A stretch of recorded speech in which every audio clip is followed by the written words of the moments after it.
Okay, best friends, before I jump into this video, if you haven't already, please watch part 1 on 7 things I know at 33 that I wish someone would have told me at 23. You guys love this video so much, I have to hit you with a part 2. Now let's get it. Okay, Bella Gang, you ready? Let's get it. So coming in at number 1, this is something I wish someone would have told me at 23. I wish someone would have told me that man that you're crying over, that you were so good to, you didn't cheat on him, you was there for him, you were so nurturing and caring, and you just gave your all to him, and he didn't appreciate you, he left you for somebody. I want you to know that there's 2 things about a woman like you. Good women, 2 things about y'all. Good women will always be remembered and never forgotten. What does that mean? That means that man that you're currently crying about, save your tears, because they're always gonna come back. Any man that I ever loved, right, that didn't appreciate me or love me the way I wanted to be loved, they always came back. A few months ago, this guy that I was talking to when I was 19, this was over 10 years ago, probably 11, 12 years ago, right? I was 19. He was, 21 at the time. And I was so in love with this man. And, you know, I wanted to be together. I wanted to be in a relationship. And he was like, no, you know, at 21, he living his life. He's like, yeah, you cute. But I'm like, this man, he was fine. He was fine. So, you know, he was fine. Women wanted him. And, you know, he looked at me like, yeah, you a good girl. But there's a bunch of good girls. Like, whatever.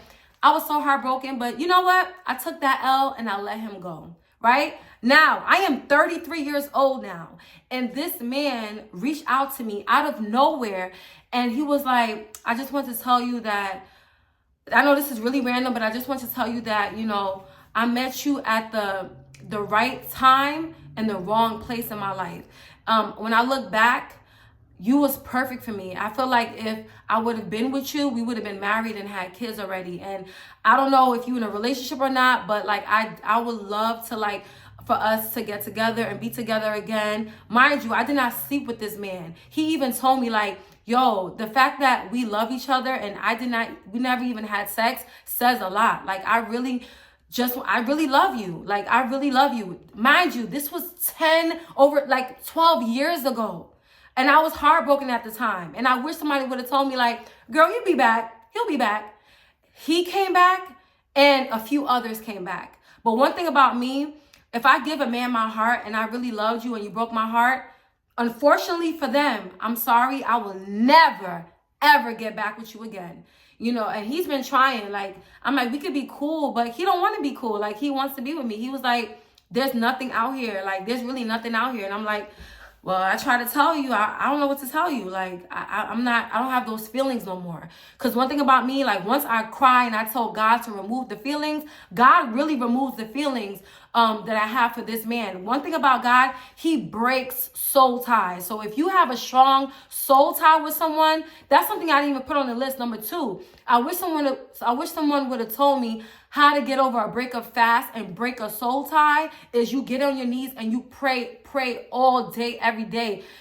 30 days straight, go on a fast and just pray. Say, God, please, like, this man is not for me. I know he's not for me. You told me he wasn't for me, but I was hard-headed. I just want to move on with my life. And I promise you, you're going to wake up one day and suddenly you're not going to even have the urge to go lurking on his page no more. You know, even when he reaches out to you, you're not going to have those butterflies in your stomach like, oh my God, he reached out to me, just to get disappointed again. All the feelings will go away. Now, one thing about a man that you love, I'm going to be honest with you. You will never completely get over a man, especially if you loved him, but those feelings will not be the same. Those feelings won't be as strong. So for those of you who's going through a lot right now, dealing with a guy, and you just want God to remove the feelings you have for him because he's treating you like crap, just know, like, prayer is real and prayer is really breakthrough. So if you're looking for a breakthrough after this video, just pray to God with tears in your eyes. Let him know, cut that soul tie. It's not good for me. Let's move on to number 3. 7 things I know at 33 that I wish someone would have told me at 23.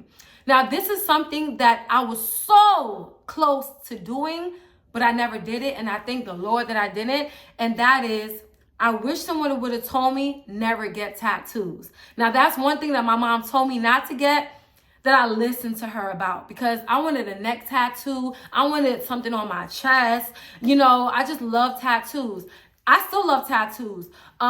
Nowadays, like if I have an outfit and I feel like a tattoo will look really cute with that outfit, I would literally go on Amazon and get the temporary tattoos. Those temporary tattoos on Amazon look so freaking real. I love Chinese letter tattoos. I don't know if you guys watch a few videos of mine, like a few videos of mine. I was rocking my little neck tattoo. It's so cute, but I love that I could wash it off. The reason why I tell you ladies, do not get a tattoo, all my youngins right out here, do not get a tattoo, is because the tattoo you get at 16, 17, 18, 19 is the same tattoo you're going to regret in your 30s. Think about it. When I was in high school, there was a lot of all the popular girls used to get tattoos. They used to get like, you know, cherries on them, or, you know, stars, or, you know, butterflies, like little tattoos like that, right? And when I see them now, first of all, the tattoos the tattoos will fade away. So it's not going to look as good as it did when you first got them. Also, placement. There's a lot of women who always say like they regret their tattoos because of placement. Certain clothes that they wear, the tattoo throws off the whole outfit. And let me not get started on, you know, tattooing your man's name. Don't do that, ladies. The reason why, okay, 99% of people, I really want to say 100%, because I'm telling you right now, every person I know in real life, even celebrities are in real life that have their significant other tattooed on them, they never stay together. They always break up. I don't know not one couple that got matching tattoos that stay together. Comment below if you know anybody, because I don't. You know, and the reason why, it's no coincidence why the relationship never worked. Do you know why? Because the minute you tat a man's name on you, that's a form of idolatry, which is a sin. God don't play about his children. You're telling God that this person that you got tatted on you means more to you than God himself. When God sees that you have made someone an idol in your life, because essentially that's what you're doing. If you have a person named tatted on you, you pretty much idolize him. You idolize the relationship. You guys are like, it's like a blood sacrifice. You know what I'm saying? Like, it's more spiritual than what you think. It's really spiritual. If you love him, tell him that. Okay, you don't have to prove your love by getting his name tatted on you. Okay, I remember when I was in high school, this girl, she got her boyfriend's name tatted on her 4 times, on her thighs, on her neck, and I really want to know how she's doing now. Is she with him? Mind you, I asked her, I'm like, does he have your name tatted on you? She was like, no, but it don't matter. Like, I love him, and oh my gosh, the things we do when we're young. I don't judge you. I know you're in love and you want to, you just want to show everybody my man. But your man is not going to be your man for the rest of your life. Okay. I feel like, couples, relationships last longer when you don't have to go all out like that. I understand you love him, but I'm telling you, that man that you think you're going to be with, 17, 18, 19-year-olds, 9 times out of 10, you're not going to end up with him. Okay. And then I know you could get a cover-up tattoo, but still, every time people get a cover-up tattoo, I just think to myself, like, and I know that they feel this way too, like, I got it covered up, but damn, underneath this tattoo is this man's name. I really got this name tatted. I really got this man tatted on me for the rest of my life. Like, I know I got it covered up, but I know what's underneath there. Just save yourself the regret. Don't get no tattoos. Get some fake tattoos. A lot of these temporary tattoos, they look very much real. One thing Kim Kardashian said that will always stick to me when Wendy Williams asked her, do you have any tattoos? And she was like, no. Wendy, would you put a bumper sticker on a Bentley? That just stuck to me for the rest of my life. And I just feel like so much prettier without no tattoos. Like, way more classy and elegant, and don't get no tattoos, ladies. If you really want to, just get a tattoo that only you can see. Nothing too big. If you are gonna get a tattoo, get something really small. I really don't want you to get tattoos because I know for a fact you're going to regret it. But let's move on to number 3, 7 things I know at 33 that I wish someone would have told me at 23. Oh my goodness. This is my biggest regret, you guys. Oh, and I don't want this to be your regret. And that is, I should have listened to my mother when she told me, stop wearing wigs. Wear your real hair. You look prettier with your natural hair. At the time, I used to think that my mom didn't get it. Like, no, wigs are in. I love that the versatility. You know, I can have pink hair, red hair, blonde hair, orange hair.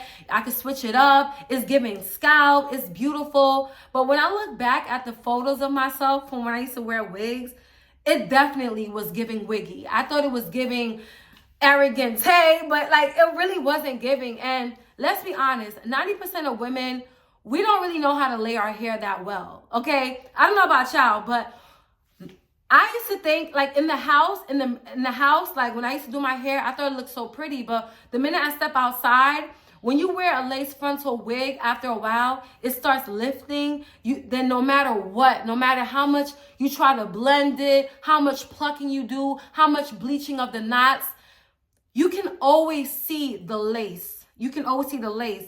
And I remember I had an ex-boyfriend one time. He was like, yo, like I could see all that net that you got right there. It don't look right. And I used to look at him like, you so, like you so sassy. Like, why are you worried about a woman's wig? Like, why are you worried about my wig for? Like, what man does that? But now I see, like, he was just looking out. Like, it really didn't look right. And then it's like, he's all embarrassed because he got me around his friends. And everybody can see the lace. Like, it don't look good. And I had oh my gosh, you guys. Back in the day, a few years ago, I used to have really thick, long hair. Now, I mean, I still have hair and all of that, but it's nowhere near as thick as it used to be. And I feel like my hair been thinning a lot. I feel like it's due to like depression and stress, you know, over the years.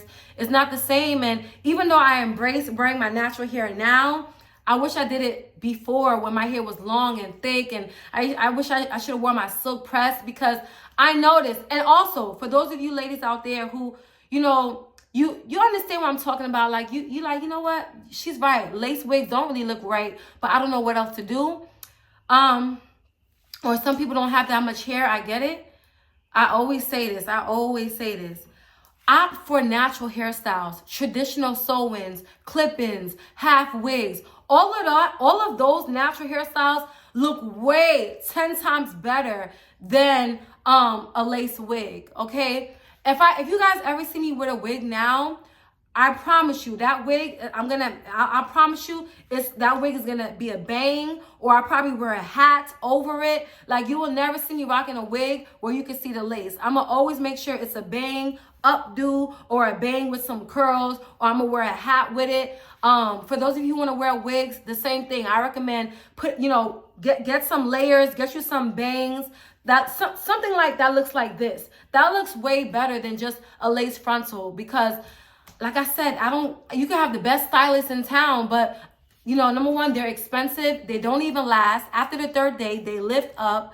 They don't give what it's supposed to give, and it's very uncomfortable. It ruins your edges. There's so many women that have beautiful hair, and they have to wear wigs now because their edges is gone. You know what I'm saying? It's just like not natural. I can't believe I spent my whole 20s under a wig when I feel like I look way prettier, way more younger without it.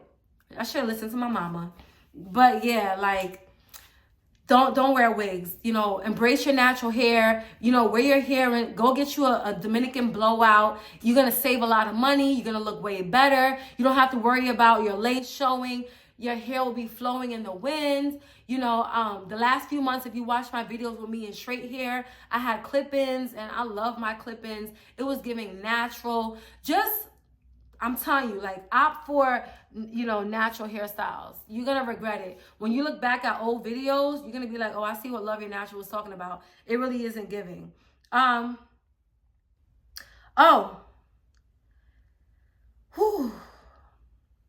Number 4. This is very important.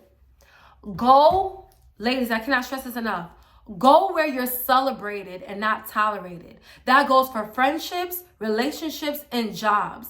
All my life, my biggest regret in my 20s was I used to stay in jobs longer than I should have. I used to tell my managers, please, like, you guys are looking for a new assistant manager. I would love to do it. Like, I could do the job. And they know I was qualified, but they will give the promotion or a raise to someone else. I spent 8 years as a waitress working somewhere, and I really wanted to be a manager so bad, but I'm happy that I wasn't a manager, because if I was, I wouldn't have the time to do YouTube and then become this whole YouTube star with 1 million subscribers, you know? And I feel like everything happens for a reason.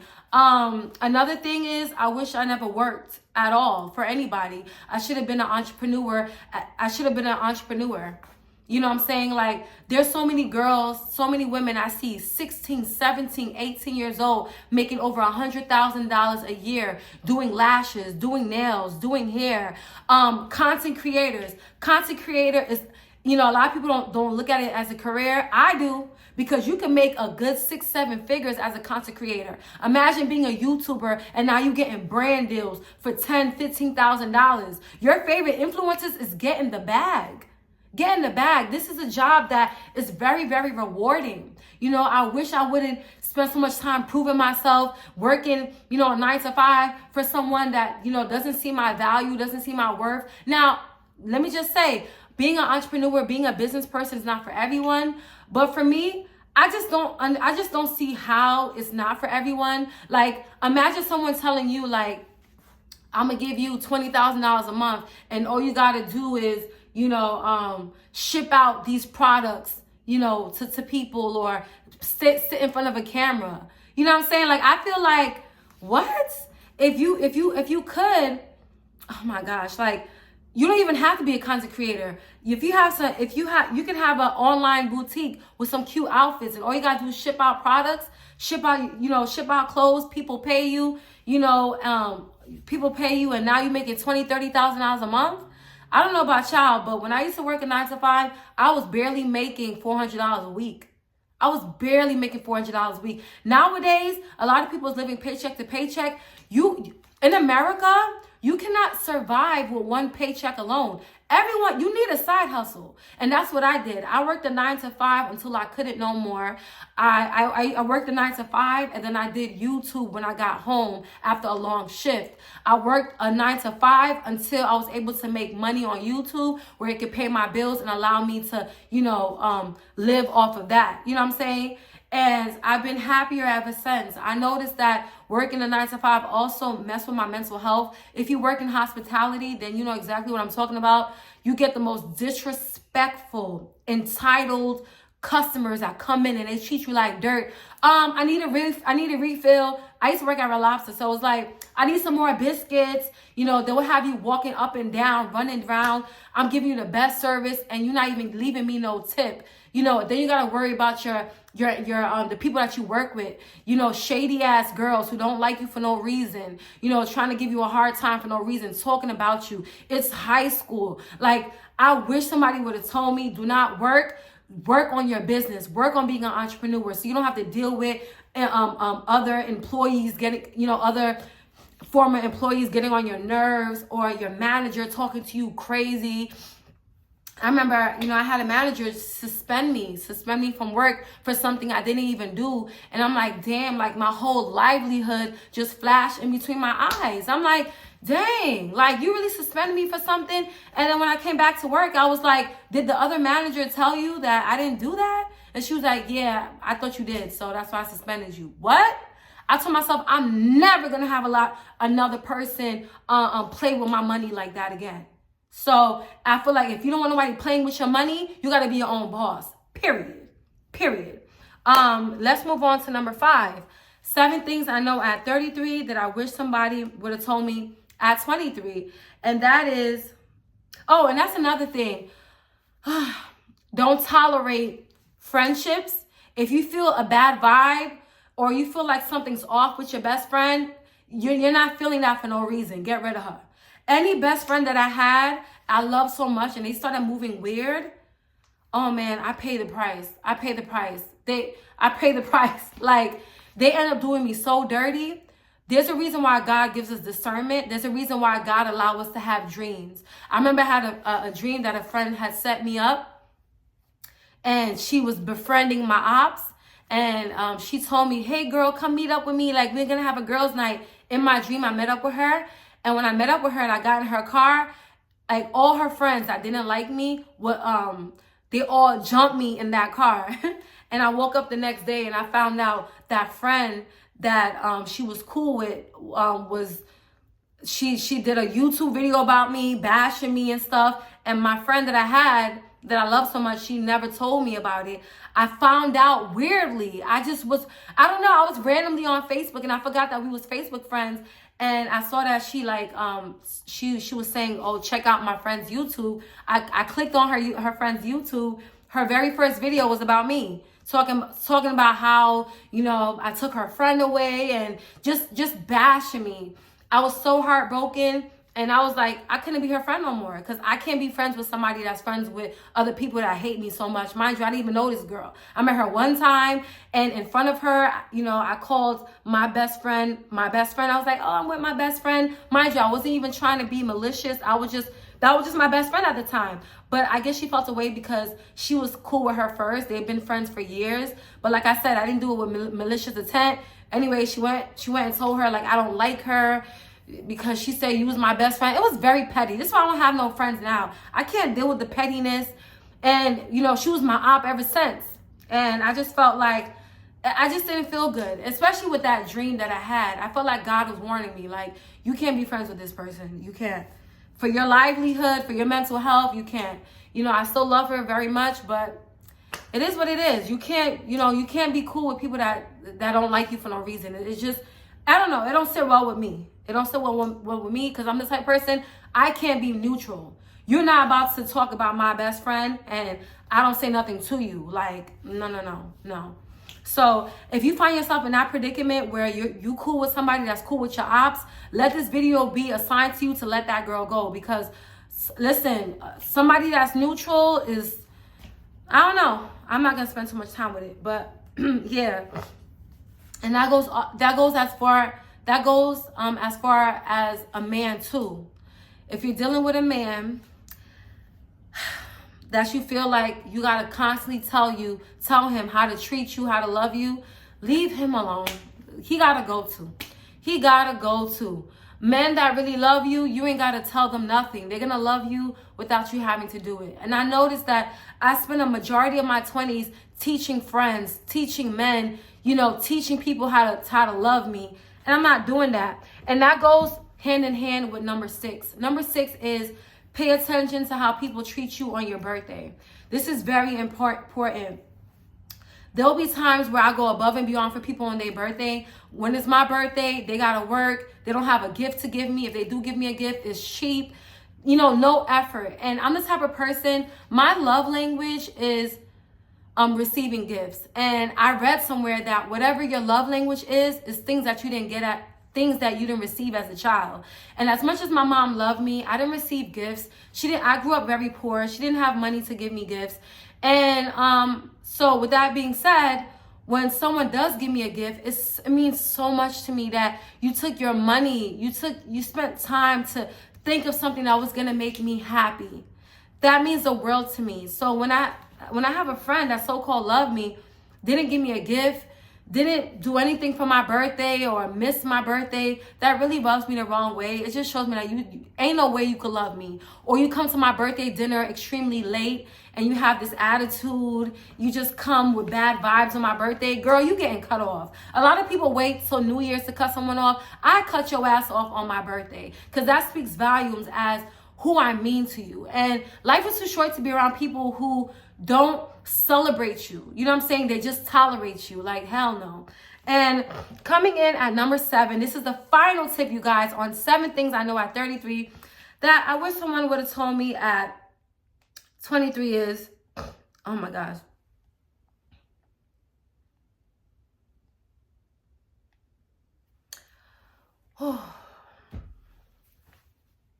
Be open to criticism. be very open to criticism. I just feel like I should have listened to my mom. I said this in the first part, but my mom was right about me dressing revealing. She was right about the wigs. She was right about, you know, letting that man go and stop crying over men who, you know what I'm saying, who, you know, who don't want you, who's showing you that they don't care. Move on. You're a beautiful woman. You know, you need to know your worth. I didn't know my worth in my 20s. I felt like I was the biggest people pleaser. I didn't know how to tell people no. And, you know, that hurt me in the long run. That caused me severe anxiety and depression. And I feel like I would not suffer from the depression and anxiety if I didn't choose myself first, if I didn't move like I was a prize. I didn't move like I was a prize during my 20s. You would have thought that I was the ugliest person in the world. I was a pretty girl, but I had really low confidence. And I feel like low confidence comes from getting cheated on. You tend to feel like what it is about me that I'm getting cheated on, or how come I love my friends so much and they, you know, I feel like I overlove people who didn't. I used to go hard for people who never go hard for me like that. And then I had to like do some soul searching and tell myself like, why are you like this?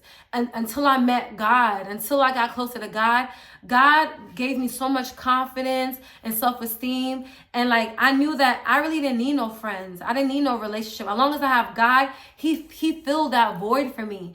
Of course, sometimes I feel lonely. Like I wish I had solid friends and a solid man around.